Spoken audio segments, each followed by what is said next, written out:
চলুন আজকে একটা নতুন ইংরেজি শব্দ শেখা যাক, আর সেটা হলো অ্যাপ্লড।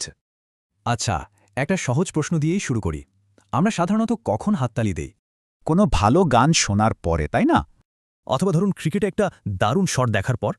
এই যে আমরা প্রশংসা দেখানোর জন্য হাততালি দিই, ইংরেজিতে এটাকেই বলে অ্যাপ্লড।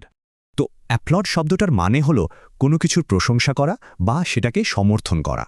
মনে রাখতে হবে, এটা কিন্তু একটা পজিটিভ শব্দ, মানে ভালো কিছুর সাথেই এটা ব্যবহার হয়। শব্দটা আরেকটু ভালোভাবে বোঝার জন্য চলুন একটা ছোট গল্প শুনি।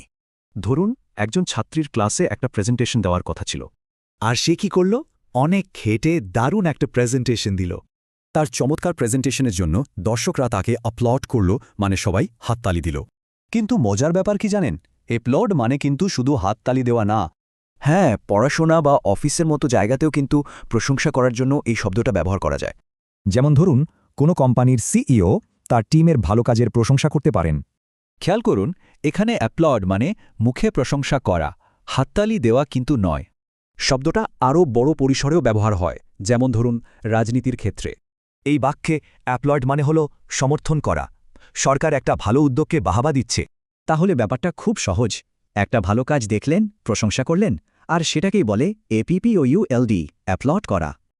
আচ্ছা, আমাদের গল্পের সেই ছাত্রীটির কথা মনে আছে?